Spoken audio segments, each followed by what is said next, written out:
Welcome to the Real View podcast, where Ohio Realtors connect you to innovators and influencers, keeping you with the real view of real estate.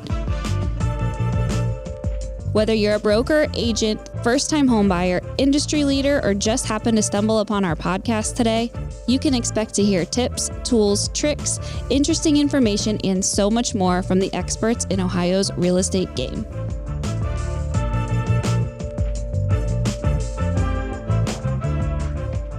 Hi, everyone, and welcome back to the Real View podcast. I am your host, Allison Wiley. Joining me today, our special guest is Chris Gianos. He is co-founder and CEO of Humaniz, and he is here today to talk to us a little bit about his experience, his life trajectory, founding his own company, and what the heck is going on in the world of real estate recruiting, why are so many agents failing, and how we are working to change that to make sure you guys are going to have an everlasting and long career here in our industry. So Chris, welcome onto the show. We're so happy to have you. I am stoked. I love having conversations like this. I find it fascinating, the kind of nuances and niches that exist in the US and all these different states and different real estate boards and stuff. So I'm always really looking forward to conversations like this because of how unique they always are.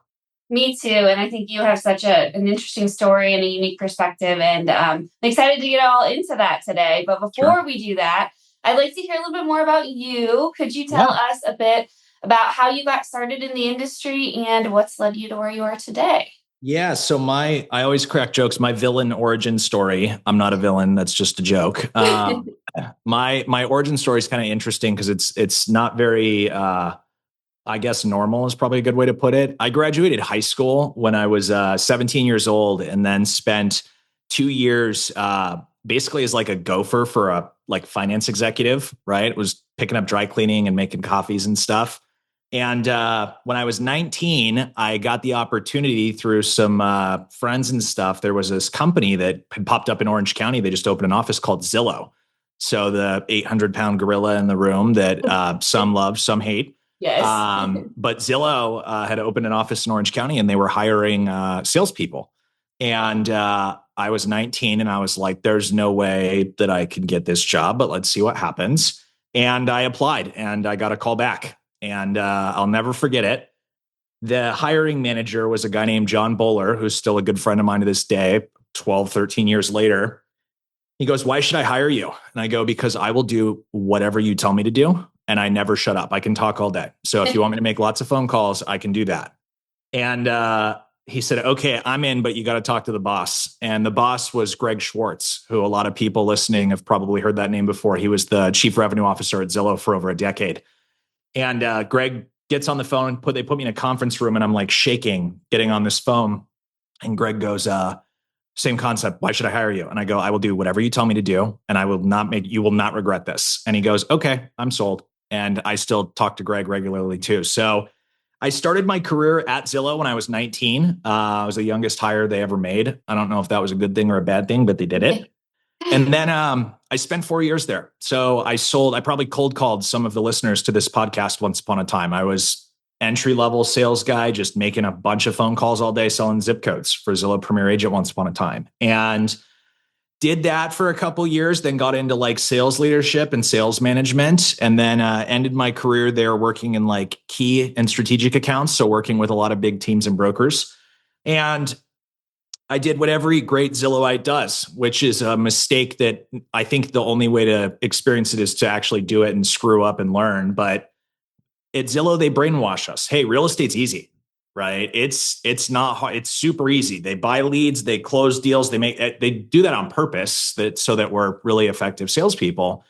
But I thought, well, I know everything about real estate now because I worked at Zillow. I'm going to go be an agent and make millions of dollars. And the first 6 months I was in real estate, guess how much money I made?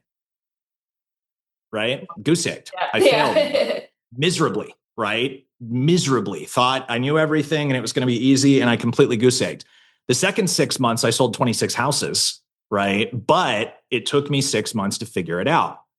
And I share that because the lessons that I learned being a solo agent and like stuff, that's something we'll talk about today for sure. I'm certain of it. But the lessons I learned during that period are what has led to me kind of having this really well-rounded approach. So to get through this a little bit faster, I was a solo agent. I started my first team in 2018, probably. Scaled it up, had fun, was spending lots of money on online leads and building a team that was a bunch of young dudes like me that had no experience and just wanted to get after it. And I got a Zillow Flex account in May of 2020, right? So think about where the world was in May of 2020. It was a very weird place, right? The market, we all thought we were going to go broke and everything was going to dry up and the market was going to implode. And it did the opposite, right? It went nuts. So got a Flex account in May of 2020, which is Zillow's invite only pay at close referral program. And between August of 2020, when I landed at the indie shop I built my team under, and January of 2023, when I stepped aside from my team to work on Humaniz full time, I recruited about 300 agents. We sold about 2,000 houses and went nuts, right?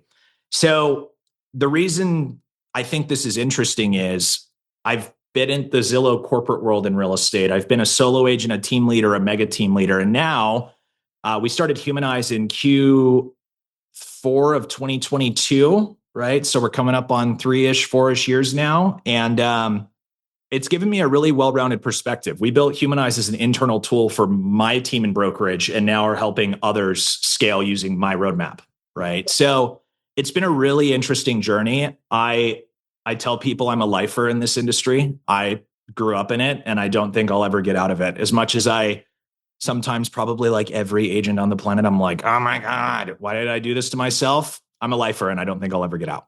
So I love that.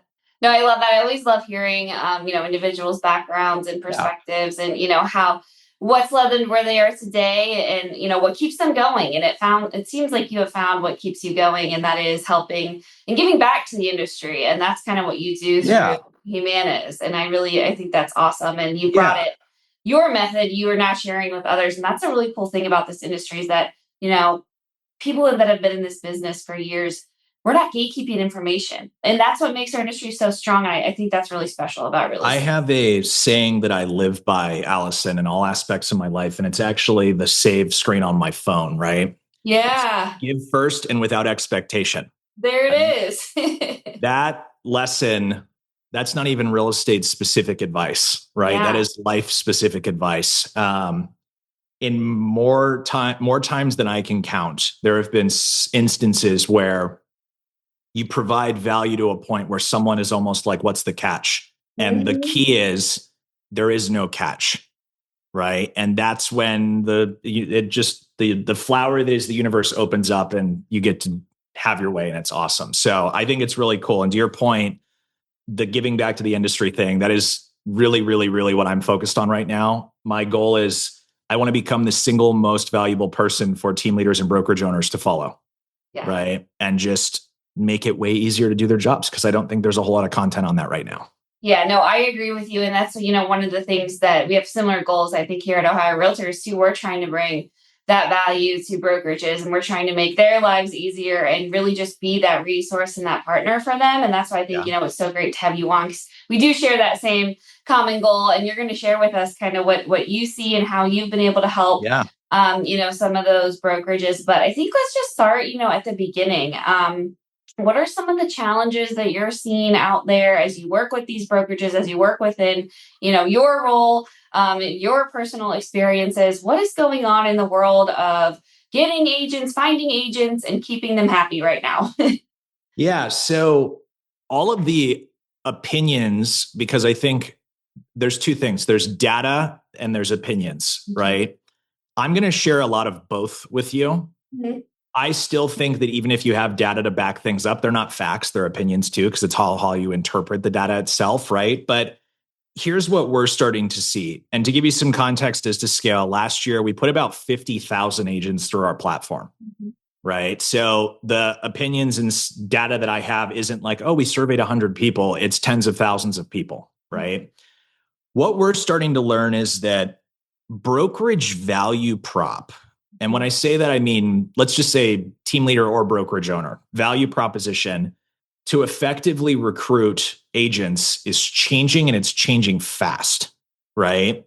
The world used to be, and it's unfortunate that this is the way it works, you pass a 150 question multiple choice vocabulary test, right? And you get a license to go sell multi-million-dollar homes, right? It's wild.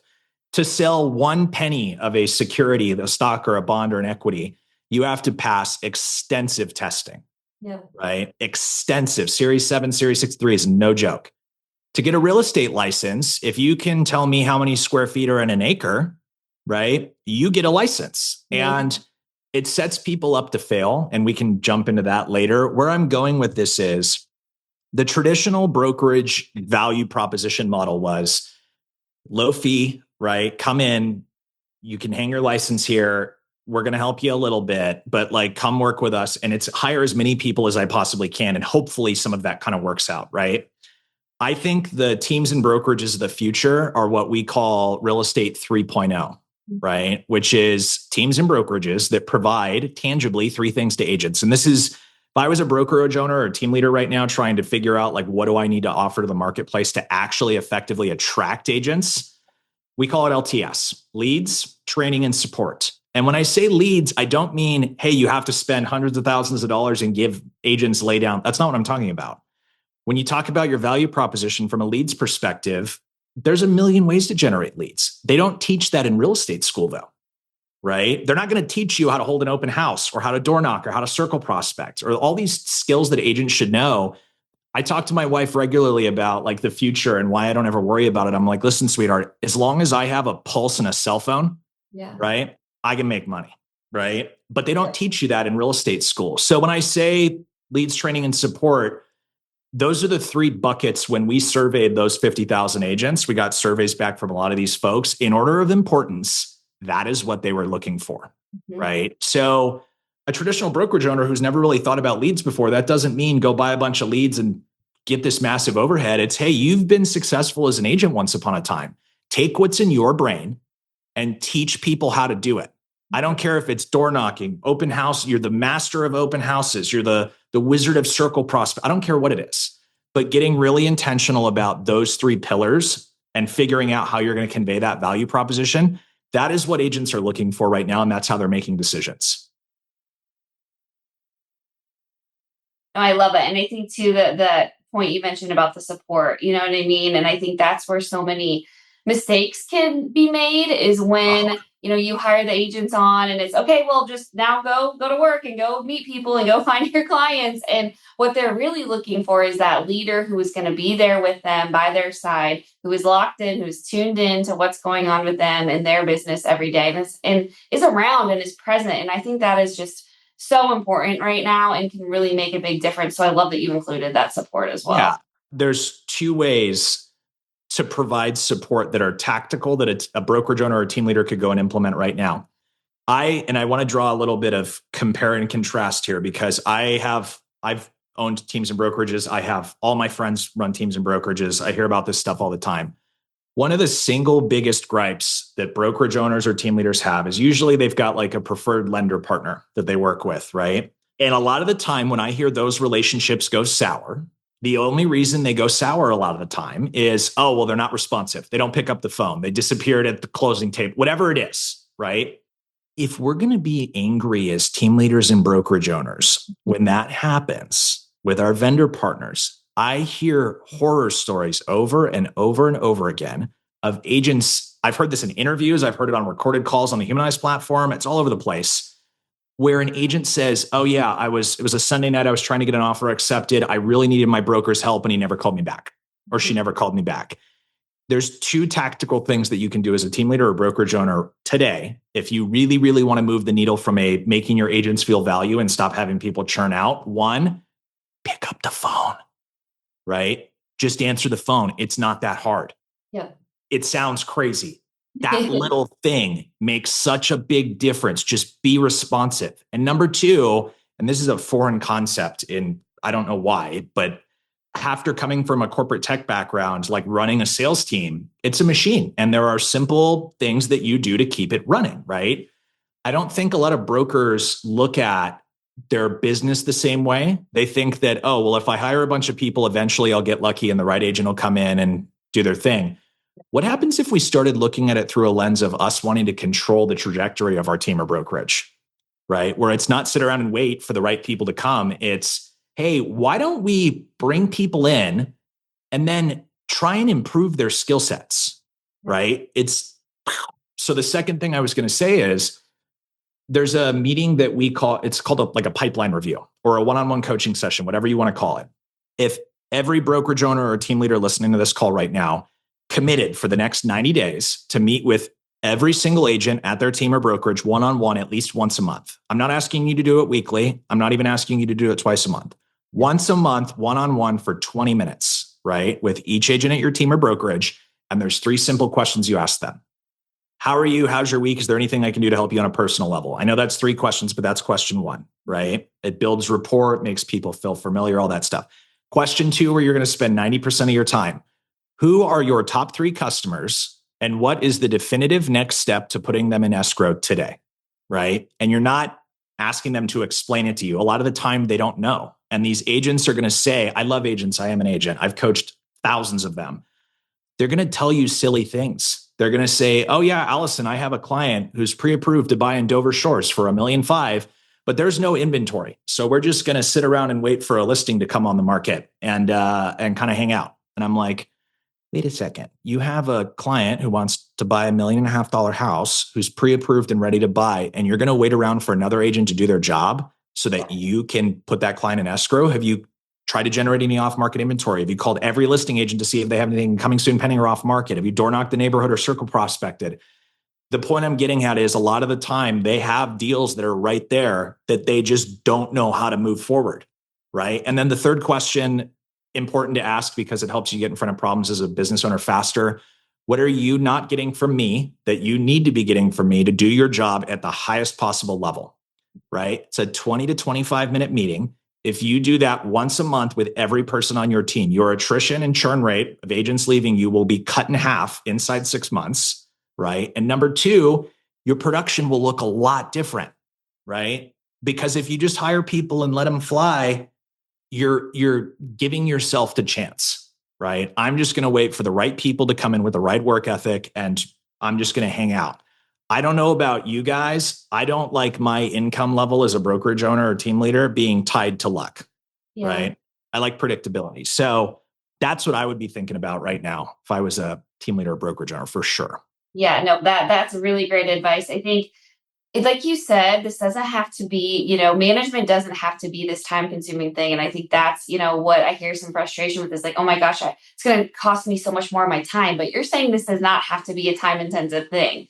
Like this is something that takes 20 minutes once a month and can go just such a long way when it comes to keeping those agents happy. And they're going to feel that and they're going to feel like you're invested in them. And that in itself, I think goes such a long way and is such an important part of what's going to make them stick around and want to choose you, when they could go elsewhere. I think something else that your listeners would probably find interesting. So our customers use our platform, not just for recruiting, but also onboarding and offboarding, right? And the offboarding, we have the ability for our customers to build surveys into the offboarding sequence, right? So figuring out why agents are leaving is super important and valuable information. 7 out of 10 agents, right? So 70% of agents that are leaving and switching brokerages left their former brokerage. The number one reason had nothing to do with money, right? It had nothing to do with leads. It had nothing to do with training. They felt like they didn't have a direct connection with someone who cared about their business. There's this saying that it's not that simple to grow a brokerage or team. It is that simple. It's not easy, right? Yeah. But it's that simple. It sounds like common sense when you say it objectively. Meet with your people regularly and pour into them, and you won't experience as much churn. It's so true. It's so true. I mean, people feel that. It goes such a long way when you have someone who you're working for that you feel is invested in you, that cares about you. Like you said, asking them about their personal life. And I know, some people roll their eyes at that and say, we're not getting into like personal, but it's at least good to open that door and have those conversations and just be aware. Agents can feel that and they appreciate that. And as you said, 7 in 10, left because they didn't find that. Yeah. So that's such an easy thing to cultivate. It's not costing you more money. It's not, like you said, it's very simple to do. And it's something everyone should be keeping top of mind is how to build those connections and make our agents feel really supported and like they have someone who has their back. So important. I agree 100%. And from an implementation standpoint, It's so easy to do it, Mhm. right? The key, though, that almost every brokerage or team leader that I work with on a one-on-one basis lands on, when you start flaking on your own meetings, is Yeah. when all of that unravels. Yep. Right. So if you, as the brokerage owner or team leader, are getting people on your calendar and you're the one flake, agents are going to flake. It's inevitable. Yeah. They're going to have stuff come up, listing appointment this, prior consultation that, blah, blah, blah, blah. You have to show up though. Right. And that's where the consistency, all brokerage and team leaders and stuff want their agents making lots of calls and working really hard. Yep. Right. The same way you want accountability out of them, be accountable to them. Yep. Right. But Yep. that's the part where most people struggle, is with consistency over long periods of time. Yep. Yeah. And that, people follow by example so much. And when your leader is, embodying everything you want a good agent to be, I think, they're going to model that. They're going to see, hey, they're taking time out of their day to be here. I need to make sure I'm there too. And, I want to be that goes to the culture of the office, right? When you are creating that consistency and, creating that trust, agents are really going to buy into that, and they're going to feel comfortable and feel good about that. Yeah. I'll give you an interesting example, another tactical thing that I would be thinking about. So a lot of brokerages and teams do like call nights, for example, right? Where they invite all the agents in, they bring some food, and everyone makes calls in the after from 4:30 to 6:30 or whatever it is. I used to do it where we would invite in other teams and brokerages and stuff that were in my network to like watch how we did it, because it popped off. It was always a really cool experience. Mm-hmm. And the way I did it was not abstract. It wasn't like, oh, we're all going to get in the room, let's make calls in X, Y, and Z. The single thing that I did different that most team leaders and brokerage owners don't think about is I got on the phone, right? I got out in the bullpen with everyone, right? And I would fire everyone up. Let's have a quick conversation about what we're working, which lists we're calling, what we're saying, what the scripting is. And then I would go get on the phone, right? And I would literally call through, we had a big fat pond of a bunch of old leads. I would call through that database and I would make 100, 150 phone calls sitting there with them, right? And if I set appointments, I'd literally look around and go, who's on the phone that's doing a good job? You? Okay, I just set an appointment for you on Tuesday at 3:00, right? But those little things, if you don't want to prospect in your own database, fantastic. Make recruiting calls, right? If you don't want to make recruiting calls, fantastic. Circle prospect for flips, right? Just get in the trenches and watch what happens. It's speed of the leader, speed of the pack. Yep, I love that. It's such smart leadership. It's such a smart way to run your company, to make your agents feel valued, and they have someone, a leader who they can really look up to and who cares and is invested in them. And I think that goes such a long way. Right now, you talked about recruiting too, and like kind of that passive versus that active recruiting strategy. I want to hit on that really quick, and just, what do you look for when you are, looking for people to work with? What have you guided your clients on what they should be looking for? What are good agents out there? What are some qualities that we should look for? Tell us kind of your advice and your, kind of what you've seen. I think, and this is a controversial opinion, but that's why I'm here, right? Mm-hmm. I think that most brokers and brokerage owners, team leaders have it backwards, right? There's two ways that you can grow your business. There's only two, right? Way one is, I hear a lot of the time when I talk to brokerage owners and team leaders and stuff that, hey, we're looking for this perfect fit avatar, agent avatar, right? We want an agent that's doing 5 million a year in production, that's not new, that's been in the business for a long time in X, Y, and Z. I hate to break it to everyone listening, right? But 72% of real estate agents in the last 12 months, licensed agents in the US, have not sold a house. Right. So you're already talking about a 28% minority of people that have sold at least one house, right? When you go up to 5, right, or however many it takes to get to 5 million in production in your market, most of the time it is a fraction, a small sliver of the overall agent population. And guess what? Those people are getting blown up, right? With everyone and their mom trying to recruit them with nearly identical value proposition. And so it's basically whoever has the best personal relationship or whoever's the best salesperson usually wins in that scenario, right? The other way is looking at it like I shared with you, which is, I want to grow by planting seeds, nurturing them, and growing them into these people, right? It's a speed thing. If it cracks me up when I hear a brokerage owner, for example, telling me about their avatar and their hiring goals, and it's, I want to be at 100 agents before the end of the year. And I go, fantastic. Tell me about what type of agent you're looking for and how that's going so far. Well, I'm looking for this unicorn and I'm not hiring or recruiting anybody, right? It's not working. And I'm going, okay, there's probably a difference. There's a gap between what you think your value proposition is and what the market actually wants, right? Because if you don't have the things to serve that level of agent, why would they ever come work for you, right? What I think about, and I'm not saying hire anybody with a pulse and a real estate license. That's a bad business model. I've done that. That doesn't work. What I'm saying is I encourage brokerage owners and team leaders, if their goal is to tangibly grow, this business is really, really, really easy, right? The biggest lie in real estate is that it's not that simple to grow to 100 agents. It's way simpler than people make it. It's get a lot of agents, hire a lot of agents, get those agents making lots of phone calls, right? It's math. Agents times phone calls equals money. And I know that sounds caveman-y, right? But that's the way it works.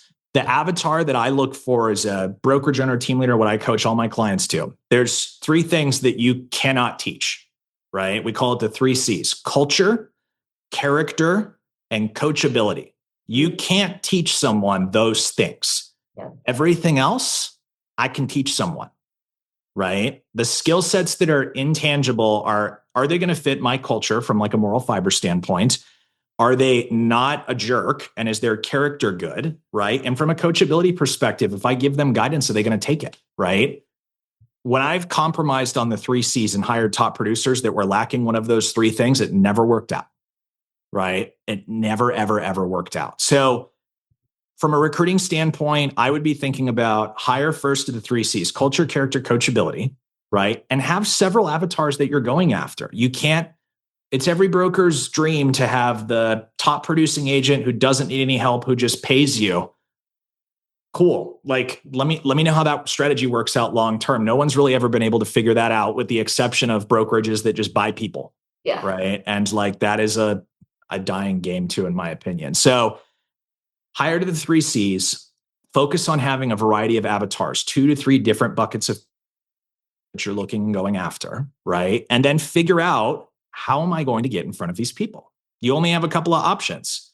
You cold call, you send cold email, right? Outreach like that. You can do social media advertising, job boards, or like in-person events. It's not super complex, but all of those things, when you do them consistently, it creates a flywheel and you change from recruiting to attracting, right? Which is really what I'm after, where it's the same way an agent's business works. If you can do a bunch of deals really quickly and you stay in touch with your past clients, you start to get this flywheel where people are just calling you and you get those come list me phone calls. That happens as a byproduct of that. Agent attraction is the same thing. You create a flywheel, and the bigger your business grows, the more people just start organically being attracted to it. But you have to get words out around that. So it's a thing. We have a platform too, Allison, called it's called RAW. For your listeners, if this is anything that they'd be interested in hearing about, it's recruitandretainagents.com, right? And it is literally training and content and all sorts of stuff specifically on the topics you and I are talking about.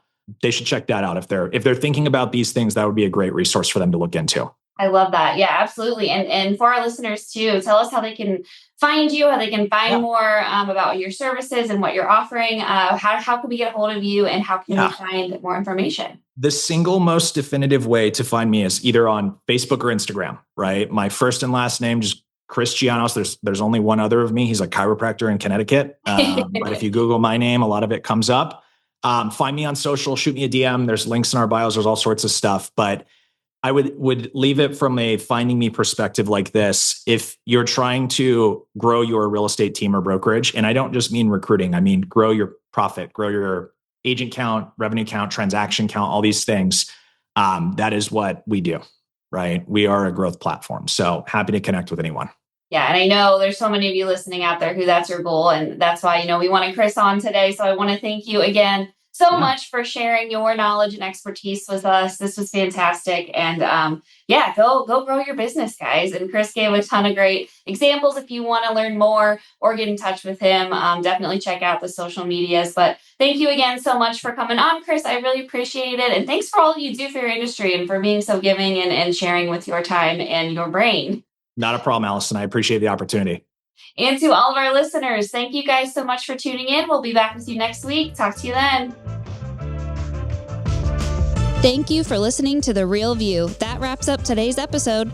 You can keep up with the latest on the podcast at ohiorealtors.org/therealview and on Apple or Google Podcasts, Spotify, or wherever you listen. Have questions, comments, or suggestions? We want to hear from you. Email us at podcast@ohiorealtors.org. We'll see you next time.